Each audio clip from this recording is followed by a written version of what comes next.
Cuando el siglo XIX estaba a punto de finalizar, mientras los ingleses perdían poder sobre la economía latina, los americanos empezaron a tenerlos en cuenta como opción para expandir su economía.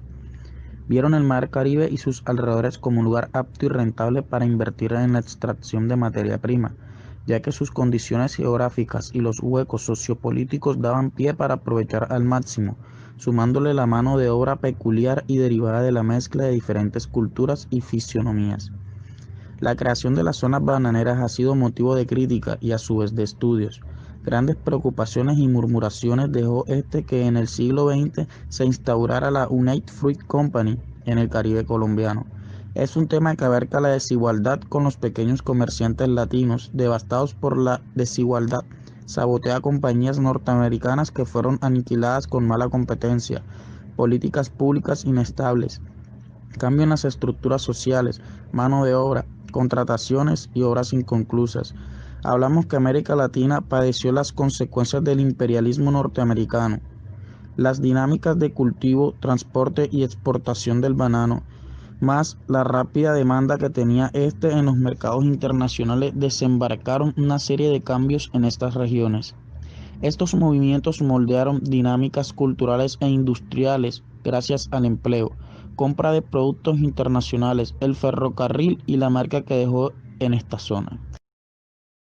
Formulamos como pregunta principal de esta investigación cuál fue la incidencia de la UFCO y sus actividades en el Caribe colombiano.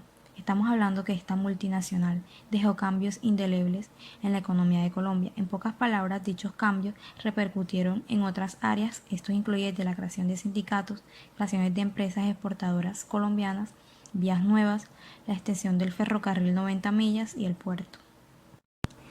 La multinacional UFCO empezó a ser prácticamente el banco de muchos pequeños empresarios y a dictar asesorías de cómo producir banano de exportación. Queremos resaltar que el monopolio de imperialismo en su plenitud, concientizar que los acuerdos de libre comercio y las políticas de empresas extranjeras tienen sus pros y sus contras. Son grandes empresas apoderadas de pequeñas regiones con grandes potenciales y eso es un arma de doble filo. El patio trasero de Estados Unidos, en donde jugar con las figuras de poder y controlar todo aquello que se movía dentro de él, inclusive fortaleciendo estrategias de exclusividad que irónicamente funcionaron durante años. Simplemente es una reconstrucción de cómo el pez grande de comer al pez pequeño.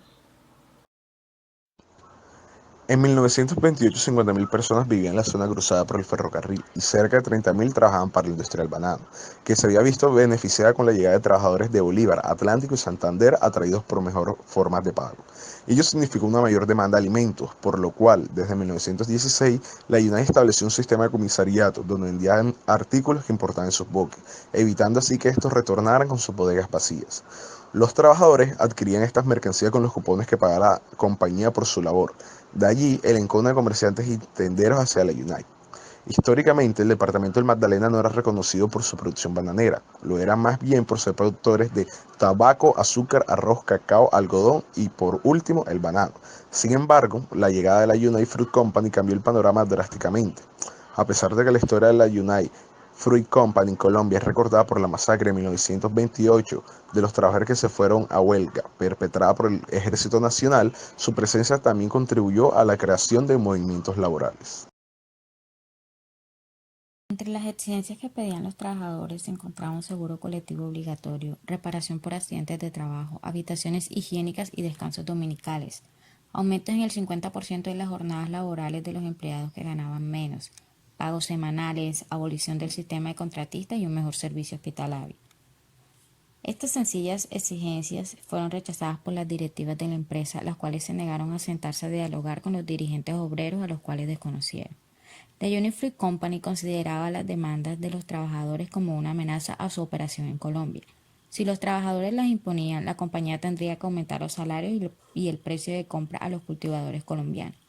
Por lo tanto, la United Fruit Company se negó a negociar.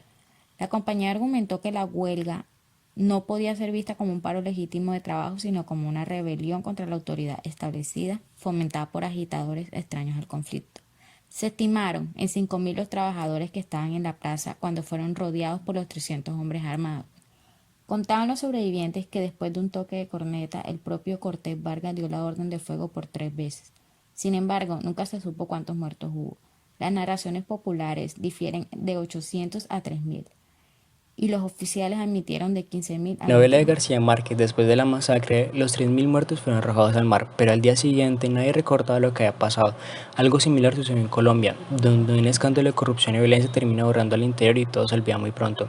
A diferencia de Cien años de soledad, en Colombia no se ha llegado a prohibir la memoria de las masacres bananeras por decreto, pero tampoco han faltado intentos por desestimar su importancia. A pesar del tinte literario al que hoy en día se asocia la historia de los campesinos jornaleros que murieron anónimos ese amanecer en Ciénaga, es claro que hubo un esfuerzo determinante de las autoridades y la multinacional y sus aliados para ahorrar la información concertante a cómo sucedieron los hechos esa madrugada. Hoy, 92 años después, el fantasma de la masacre sigue rondando a Colombia, una república bananera, en el que existen las condiciones que llevaron el desenlace trágico en 1928, un país en el que los trabajadores todavía no tienen condiciones dignas y en el que la protesta social sigue siendo estigmatizada. El gobierno de Iván Duque, como el de sus antecesores, siguen favoreciendo un modelo diseñado para beneficiar a las grandes empresas sin mejorar las condiciones de los trabajadores.